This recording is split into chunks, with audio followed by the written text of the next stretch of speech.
Hey, this is Bill. Welcome back to Stinson Farms. Hey, we're back out in the shop today. Got another project going on while the weather's cold and damp and wet. And got something I need to do. I got my brush cutter in here, or bush hog. I call it a bush hog. Some people call them brush cutters and different things. Whatever you call it, you know what it is. This is the brush cutter we got for the skid steer that I use in my 317G. And we've got some brakes on it. This thing's not all that old. I bet it ain't got 20 hours on it. So we bought this at auction new, and I don't know what brand it is. It don't have a name on it, but it's a little light for what we use it for. And we've had to do some welding on it before, and we're going to have to do some more right now. Everything up here at the top has broken loose. We've repaired that. Our gussets going down here have come loose. We have re-welded those and repaired them. Now they're broke loose right here. They come here to a flat point and they're welded, and they're broke there, both sides, and all around the gearbox here. This plate that is welded to the floor or the top here of the cutter, and it's bolted through where the gearbox is bolted through to the bottom. It runs your cutters underneath. It's broke all around that. Now we've already done some patching on it from the underside, and right now it's solid, but while I've got it in here, I'm gonna hit this top with some welds. And if this doesn't hold, we're gonna take that off, and we're gonna put a bigger plate to cover this whole middle section right here and reinforce it really good from the top and the bottom. But that's what I've got to do, because it's flexing too much. I like to trim limbs around the field edge and the road edge, and when I got it up in the air like that, it's flexing a lot and it's just breaking. So we're going to work on that. I've got a piece of 1/4 inch flat plate here that I'm going to cut my gussets out of. And what I'm gonna do is I'm gonna weld back what's broke, and then I'm gonna come up here and I'm gonna put me another gusset on beside this one that's gonna come out on top of this beam here to this mark that I've got. And we're gonna weld all that up solid and give it a little more support there and a little further out. I've got a template cut out already. This is what I'm using as a template. So you can see that's how my gusset's going to set in. It's going to sit right on top of this tubing. Be able to weld to from both sides. Weld it down here, back here, and then we'll be able to weld it along this other gusset here as well. So that's what we're going to do. We're going to stiffen her up a little bit and see if we can get a little more life out of it. Because it does a great job cutting, tremendous job cutting. It does really good, but it's just not going to stay together, and we're going to have to reinforce it a little bit if we're going to get any use out of it at all. So that's what I'm working on. So I'm going to get my plate up here. Well, first of all, I'm going to take my grinder and my wire brush. I'm going to clean all this paint and rust and stuff off the areas where I'm going to be welding. I'm going to get that cleaned up real good. I'm going to get my plate up. Get it marked up. We'll get it torched out, smoothed up, and then we'll set everything in place and we'll start welding her up. Hey, that's the job for the day, and gonna try to get this knocked out. So hang around and we'll be right back.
Alright, we got all the rust out of the way.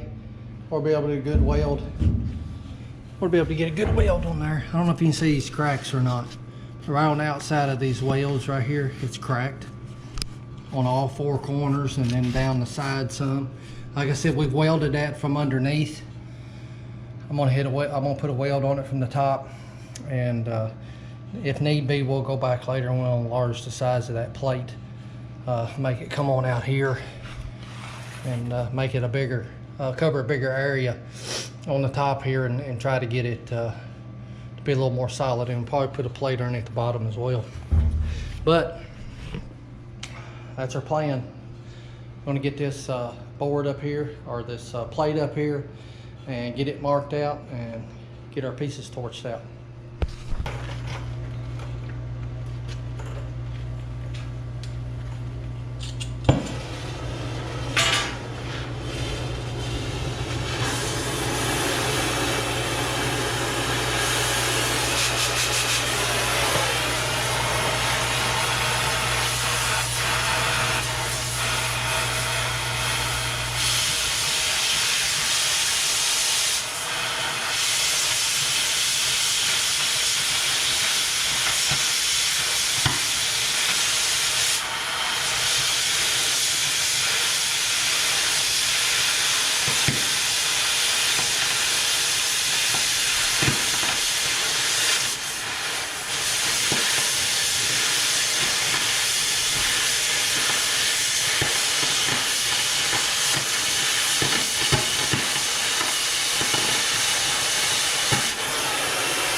All right, I've got this one cut out, smoothed up and fitted, and we'll start welding on in here in a minute. Son-in-law just stopped by. He's going to come back and help me do some welding, and that's good because I can't see. He can see. He's a good welder, so he'll help me out welding this, and we'll get them welded in place here in a minute. But I've got it sitting on top of this beam right here, or this piece of tubing, and we'll weld it down there, weld it here, and then we'll stitch it along here and along the back. And then I want to stitch it right here to this existing gusset that was here, and then we'll stitch it again on this side. But we'll get her tacked in there or stitched in, and that should improve things for sure. I still got the other one to clean up. I'm gonna get it cleaned up, and we'll get it set in place, and we'll be welding them in a minute.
we got it all welded up, got all the braces in, and like I said, Dwayne was doing the welding. You've seen him welding in the video, and done a fine job.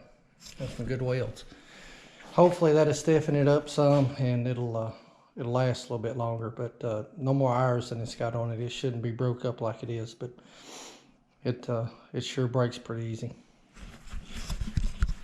Well, that's everything for this video, guys. Thank you for hanging out and watching, and hopefully we'll get this thing out and get it in some get it to work as soon as it dries up a little bit. I've got a lot of limbs trim. I got some bush hogging to do, so we'll get it out and hopefully be able to use it here soon. And like I said, thank you for watching, and we'll see you next time.